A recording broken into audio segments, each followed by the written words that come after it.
Hi, I'm Emery. 6 days ago, I was happily married to the love of my life. Today, I'm standing at his funeral while his parents try to get their hands on his life insurance money. David and I met in college. He was this tall, lanky guy with the most infectious laugh who somehow made studying for finals feel like an adventure. We dated for 3 years before getting married, and every day with him felt like hitting the jackpot. He wasn't perfect. He left his socks everywhere and couldn't cook to save his life. But he was mine, and I was his. Then last Tuesday happened. I got the call at work. David had collapsed at the gym. Heart attack, they said. Just 32 years old. The doctors tried everything, but he was gone before I could even get to the hospital. One minute my life was normal, the next it was shattered into a million pieces. The funeral home is packed today. David was loved by so many people. I'm standing by his casket, barely holding it together, when I feel a hand on my shoulder. It's my mother-in-law, Diane. Her husband, Victor, is right behind her. We need to talk about financial arrangements. Diane's voice is cold, nothing like someone who just lost their son. Excuse me? I can barely process what she's saying. The life insurance. David would have wanted us to have some security in our old age. Victor steps closer, blocking my view of the other mourners. I stare at them in disbelief. My husband isn't even in the ground yet. Don't be dramatic, Emery. We're family. David would want us taken care of. He named me as the beneficiary. It's to secure my future, our future. We were talking about starting a family. Diane scoffs. Well, that's not happening now, is it? We're his blood.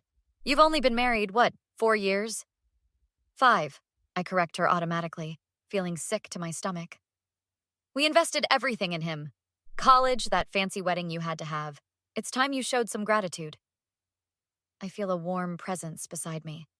It's Sarah, my best friend since high school. Everything okay here? Sarah gives my in-laws a pointed look.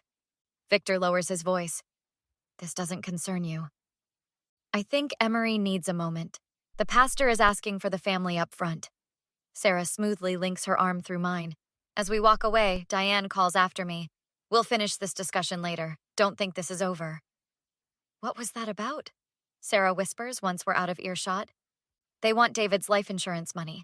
They cornered me at his funeral to ask for it. Sarah's eyes widen. That's disgusting. What are you going to do?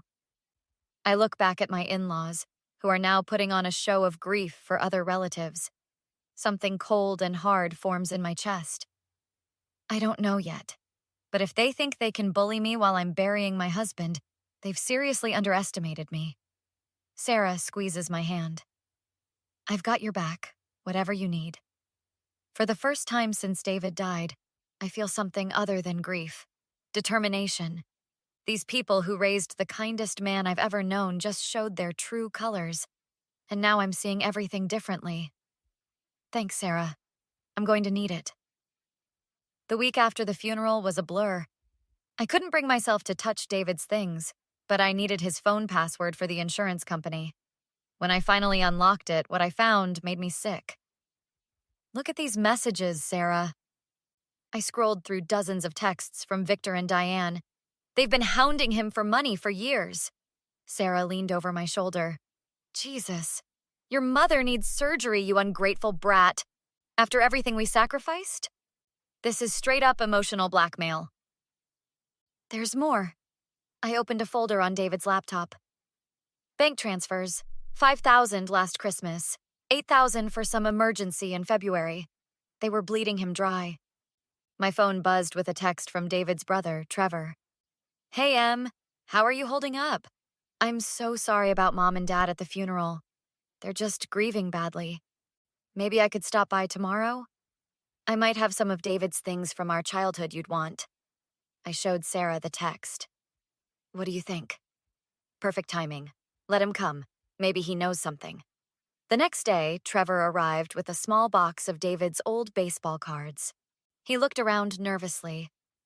Nice place. So, have you thought about what you're doing with the house? I'm staying here. It's my home. Right. Mom mentioned you two were having some discussions about David's affairs. Is that what she calls demanding his life insurance at his funeral? Trevor shifted uncomfortably. They're not bad people, Emery. They're just old school. Family takes care of family. Funny how that only goes one way. After Trevor left, Sarah frowned. He was casing the place. Did you see him checking out your valuables? I noticed. He also accidentally left his phone recording on the coffee table. I put it in the bathroom under the running faucet. Later that day, I found a folder in David's desk labeled Updated Will. Inside was a draft letter to his lawyer, dated just 3 weeks before his death. He was planning to remove them as secondary beneficiaries. I told Sarah over the phone. The letter says they'd been threatening him, demanding more money. I did some digging, Sarah replied. Victor lost their retirement fund in some shady investment scheme last year. They're drowning in debt. Something about David's death kept nagging at me. The medical examiner said his heart attack was unexpected but not suspicious. Still, I requested the full report and showed it to my doctor friend, who noticed something concerning. You should talk to the police, he advised. Detective Miller was a no-nonsense woman with sharp eyes. Mrs. Richardson, what made you suspicious about your husband's death? I showed her the report, the threatening texts, and the financial documents. His parents have motive. They needed money desperately, and David was cutting them off. This isn't proof of foul play, but I'll look into it. Meanwhile, be careful. Document everything. That evening, my neighbor called. Hey, Emery, weird question. Did you tell Diane you were selling the house? She's been telling everyone you're moving to Florida with some new boyfriend. My blood ran cold. What? Yeah, she's saying all sorts of things. That you're contesting the will, that you and David were separating. People are talking. I hung up, hands shaking with rage. They're trying to turn everyone against me, Sarah. This isn't just about money anymore. It's war. Detective Miller called me the next morning. I need you to come down to the station. Found something interesting in your husband's medical records. At the station, she spread several documents across the table. David had a prescription for heart medication. Did you know about this? No, he never mentioned any heart problems. That's because according to his doctor, he didn't have any. This prescription was called in 3 weeks before his death by a Dr. Peterson. We checked. Dr. Peterson never treated your husband. My hands started shaking. Someone faked a prescription? Looks that way. The pharmacy security camera shows a man picking it up who matches your father-in-law's description. We're getting a warrant for their financial records. 2 days later, Miller had more news. Your in-laws are underwater financially. Second mortgage, maxed credit cards, and a tax lien. They also took out a large life insurance policy on David 6 months ago. Can they do that? Unfortunately, yes. Parents can insure adult children if they can prove financial interest. Here's the kicker. They listed themselves as his only family on the application. Claimed you were estranged? I needed to set a trap. Trevor was the perfect bait.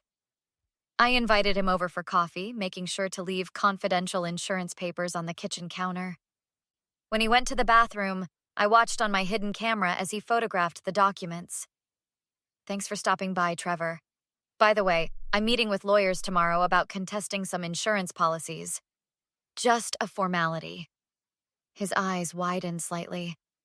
Oh? Anything I should tell Mom and Dad about? No need to worry them with legal details. Sure enough, Victor and Diane showed up at my door the next evening, unannounced. I was ready with recording devices hidden throughout the house.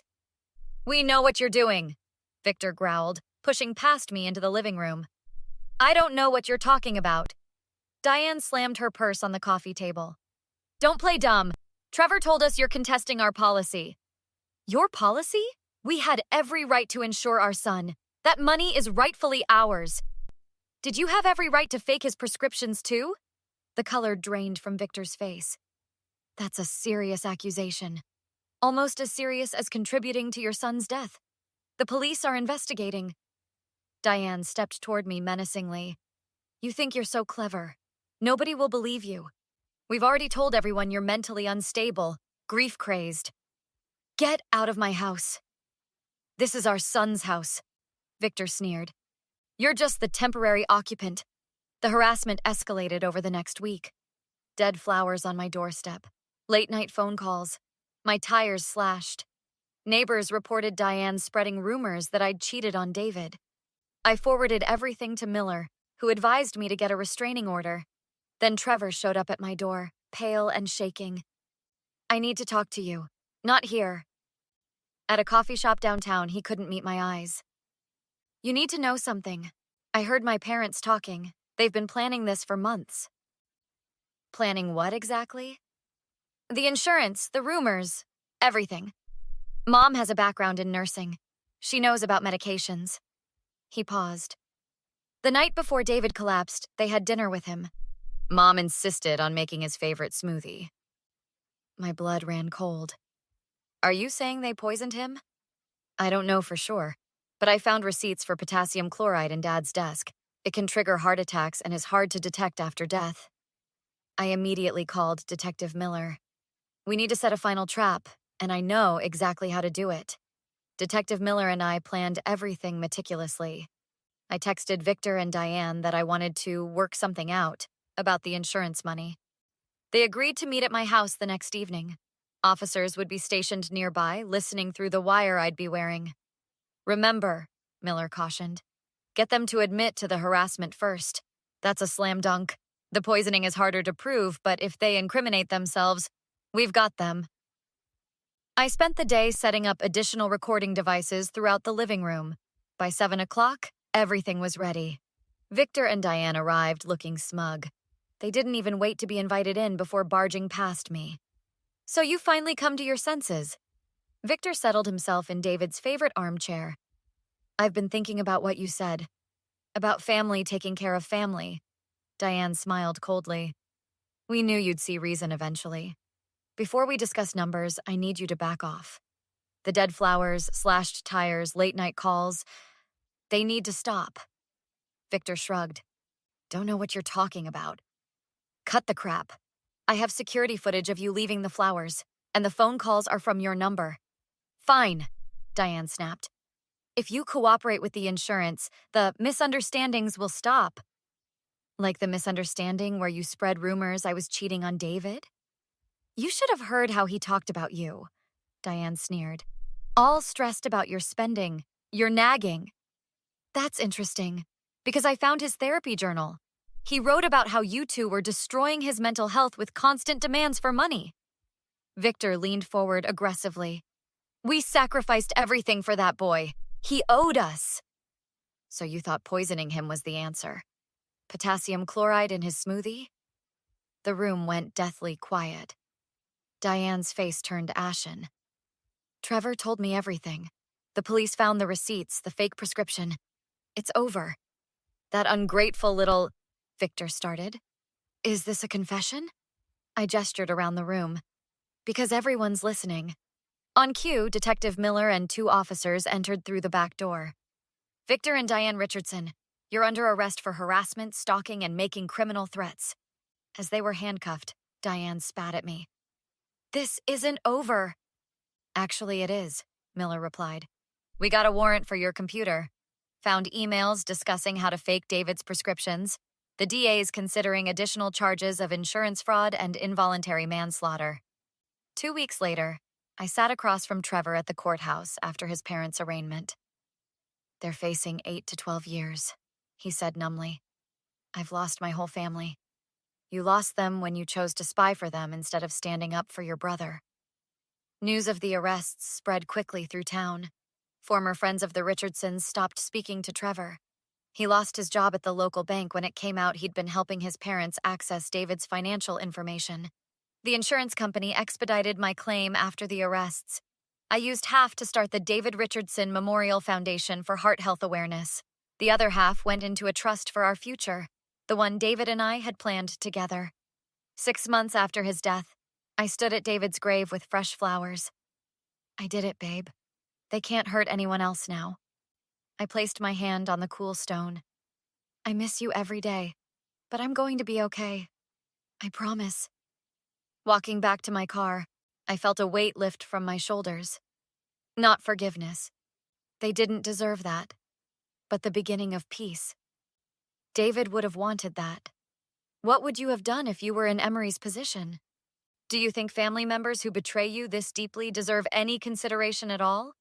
Or was she right to pursue justice without offering forgiveness? Would you have given Victor and Diane a second chance if they had sincerely apologized? Or are some betrayals simply unforgivable?